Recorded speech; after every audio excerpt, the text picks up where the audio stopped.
Hello my dear students, आज हम पढ़ेंगे पाठ 19 सच का साथ। हमें हमेशा सच का साथ ही देना चाहिए। इसका उद्देश्य देख लेते हैं बेटा। प्रस्तुत नाटक में हम सदा सच बोलने के लिए प्रस्तुत नाटक हमें सदा सच बोलने के लिए प्रेरित करता है। ये जो नाटक है ये हमेशा हमें सिखाता है कि हमें हमेशा सच बोलना चाहिए, तथा साथ ही यह भी सिखाता है कि जिन गुणों को हम बच्चों में रोपित करना चाहते हैं, रोपित का अर्थ मतलब जो गुण अच्छे गुण हम बच्चे में डालना चाहते हैं उसे पहले माता पिता को अपनाना चाहिए, ताकि वो अपने बच्चों में अच्छे गुणों का संचार कर सकें, उनको रोपित कर सकें, उनमें पैदा कर सकें वो गुण। हमें स्वयं भी उन गुणों का पालन करना चाहिए। पहले दूसरों को गुण देने की बजाय पहले वो गुण अपने भीतर भी जरूरी हैं। देखिए बेटा, मुख्य पात्र का अर्थ है कि कौन कौन से कैरेक्टर इसमें मेन है। ठीक है, विनय कौन है? कक्षा 5 का छात्र। निखिल कौन है? विनय का बड़ा भाई। निखिल विनय का बड़ा भाई है। अन्य कौन कौन है? जैसे पिताजी हैं, माताजी और अध्यापक है। ये 3 और कैरेक्टर हैं। पहला दृश्य का अर्थ है बेटा पहला सीन जो हो रहा है, ये पहली वार्तालाप कहाँ पे हो रही है? विनय का घर, उसके पिताजी समाचार पत्र पढ़ रहे हैं, उसकी माँ अंदर काम कर रही है, तभी फोन बजता है। विनय फोन उठाकर सुनने लगता है। विनय फोन पर, हेलो नमस्ते, कौन? पिताजी, ज़रा 1 मिनट ठहरिए। फ़ोन होल्ड पर रखकर इशारे से, अब विनय इशारे से अपने पिताजी को पूछता है, पिताजी आपका फ़ोन। पिता, कौन बोल रहा है? विनय, अभी अंकल हैं, आपसे बात करना चाहते हैं।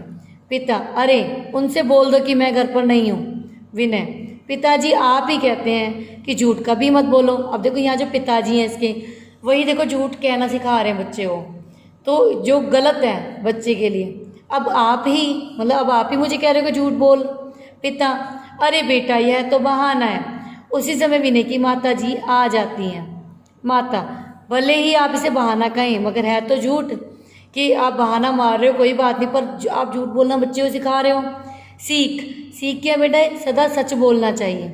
सच बोलने वाले को सभी पसंद नहीं करते कि पसंद करते हैं? जो हमेशा सच बोलते हैं उन्हें सारे पसंद करते हैं। आगे देखिए बेटा, नेक्स्ट पेज। पिता, तुम समझती क्यों नहीं? वह मुझे एक सभा में ले जाना चाहते। सभा मतलब कहीं मीटिंग है, कोई असेंबली है। मैं नहीं जाना चाहता। अगर फ़ोन पर बात की तो वह मुझे अवश्य ले जाएंगे। माता, यह अलग बात है।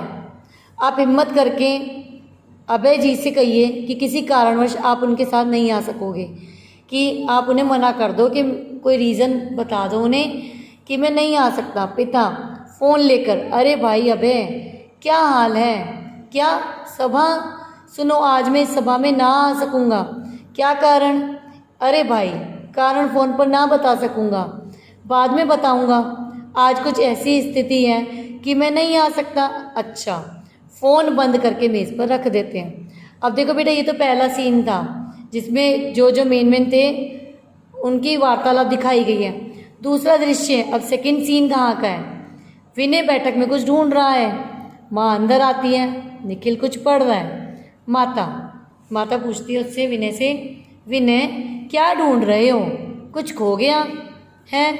विनय, हाँ माँ, 10 रुपये का नोट मेरी जेब में था, अब मिल नहीं रहा है। माता, वही 10 रुपये का नोट जो मैंने कल तुम्हें दिया था? विनय, नहीं माँ, वह तो मैंने सफाई वाले को कल ही दे दिया था। यह नोट मुझे आज कक्षा में पढ़ा मिला था। मैं लेकर आया था कि कल अध्यापक महोदय को दे दूंगा। पता नहीं कहाँ खो गया है। माता, पर तुम उसे घर क्यों लाए? वहीं अध्यापक जी को क्यों नहीं दिया? विनय, माँ, जब नोट मुझे मिला उस समय सब चले गए थे। यदि मैं इसे वहीं पड़े रहने देता तो इसे कोई और उठा लेता। निखिल, इसका मतलब है कि किसी ने तुम्हें नोट उठाते नहीं देखा? विनय, हाँ, उस समय वहाँ कोई नहीं था। निखिल, फिर भूल जाओ, कोई तुमसे नोट मांगने नहीं आएगा। अभी तो देखो निखिल ने क्या सिखाया उसको, विनय को, कि तुम भूल जाओ, कोई नहीं, अपने पास रख लो वो 10 का नोट, कोई बात नहीं, कोई नहीं पूछेगा तुमसे। विनय, नहीं, अध्यापक महोदय अवश्य पूछेंगे। Next page.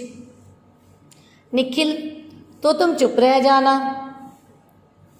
तुम मत बताना कि वह नोट तुमने उठाया और वह खो गया। यह विनय, यह तो वही बात हुई ना, आ बैल मुझे मार। विनय, नहीं यह भी झूठ है, जानते हुए चुप रहना भी झूठ है, मैं ऐसा नहीं कर सकता। निखिल, अच्छा यह बताओ कि सड़क पर तुम्हें 10 का नोट मिल गया तो तुम क्या करोगे? विनय, पर यह तो कक्षा में मिला है, किसी छात्र का है, सारे शहर में नोट के मालिक को ढूंढना संभव नहीं है, लेकिन कक्षा में तो ढूंढना संभव है। माता, विनय तुम ठीक कह रहे हो, मैं तुम्हें 10 रुपये देती हूँ, तुम अध्यापक जी को दे देना। विनय, नहीं माँ, मैंने नोट खोया है, उसे मैं अपनी जेब खर्च के पैसे में से दूंगा। माता, शाबाश बेटा। सेकंड सीन बेटा ये हो गया। अब देखो तीसरा सीन कहाँ का है, तीसरा दृश्य है। तीसरा दृश्य अब देखो क्लास में, कक्षा का दृश्य है, सभी छात्र बैठे हुए हैं, अध्यापक अंदर आते हैं, सब छात्र उठकर उन्हें नमस्कार करते हैं। अध्यापक, नमस्ते, बैठो। मुझे अभी अभिनव ने बताया कि कल उसका 10 का नोट खो गया था, किसी को मिला है? विनय, जी सर, वह नोट मैंने उठाया था, मुझे वह बेंच के नीचे पड़ा मिला था, मैंने उठा लिया और सोचा कि आज आपको दे दूंगा। अध्यापक, अच्छा किया, लाओ वह नोट दे दो। विनय उन्हें 1-1 रुपये के 10 सिक्के देता है। अब 1-1 रुपये के 10 सिक्के का क्या मतलब है? बच्चा पैसे जोड़ रहा रहते दिन से, तो 1-1 रुपये के सिक्के ले आया, 10 रुपये करके पूरे। अध्यापक, यह क्या, तुमने तो 1 नोट उठाया था, अब मुझे 1 रुपये के 10 सिक्के क्यों दे रहे हो? वह नोट कहाँ गया? विनय, मैं नोट जेब में रखकर ले गया था, सोच रहा था कि सवेरे ले आऊँगा, पता नहीं कहीं खो गया, मैं ये रुपये अपने पिगी बैंक से लेके आया। तो जो बच्चे ने पैसे जोड़ रखे थे उसने अपने पिगी बैंक से निकाल के 10 रुपये मास्टर जी को दे दिया, अध्यापक जी को दे दिए। आगे देखिए बेटा, अध्यापक, अब इस बात पे अध्यापक क्या हुए, बहुत खुश हुए, प्रसन्नतापूर्वक पूछने लगे उससे, विनय तुमने बहुत अच्छा काम किया, किसी ने तुम्हें नोट उठाते नहीं देखा, फिर भी तुमने यह बात स्वीकार कर ली, तुमसे नोट खो गया फिर भी अपने बचत के पैसे ले आए हो, मतलब तुमने यहाँ पे ईमानदारी दिखाई है, सच का साथ दिखाया है। बच्चों, तुम सबको विनय से सबक सीखना चाहिए, सच बोलने के लिए हिम्मत चाहिए। अब विनय की इस बात को अध्यापक ने सभी बच्चों के सामने रखा और कहा कि बेटा देखो, सच बोलने के लिए हमेशा हिम्मत चाहिए होती है, हमें लाइफ में कभी नहीं झूठ बोलना चाहिए। सब बच्चे क्या कहते हैं, एक स्वर में, मतलब एक आवाज़ में कहते हैं, सर जी आप ठीक कहते हैं। अध्यापक, बच्चों मैं तुम्हें एक कहानी सुनाता हूँ। जॉर्ज वॉशिंगटन जब छोटे थे तब की बात है, एक बार वे बाग में खेल रहे थे, गलती से उन्होंने एक पौधे को रौंद डाला। पौधे को रौंद डाला मतलब पैर से पौधे को रौंद दिया, मतलब उसको दबा दिया पौधे को। वे जानते थे कि उनके पिताजी नाराज़ होंगे, डांटेंगे और शायद पीटेंगे भी, कि घर जाके उनकी पिटाई लगेगी पिताजी से, मगर फिर भी वे डरे नहीं। उन्होंने पिताजी को सच बात बता दी, पिताजी को जाके सारी बात सच बता दी उन्होंने और माफ़ी मांग ली। उनके पिताजी बहुत खुश हुए, इसी को साहस कहते हैं। तो देखो, हिम्मत होनी चाहिए सच बोलने के लिए, जो जॉर्ज वॉशिंगटन की कहानी से भी आपको पता लगता है और विनय से भी पता लगता है। सब बच्चे क्या कहते हैं, हम संकल्प करते हैं मतलब आप अपने आप से वादा करते हैं कि कभी झूठ नहीं बोलेंगे, हमेशा सच बोलेंगे। ठीक है बेटा, ये कहानी थी आपकी।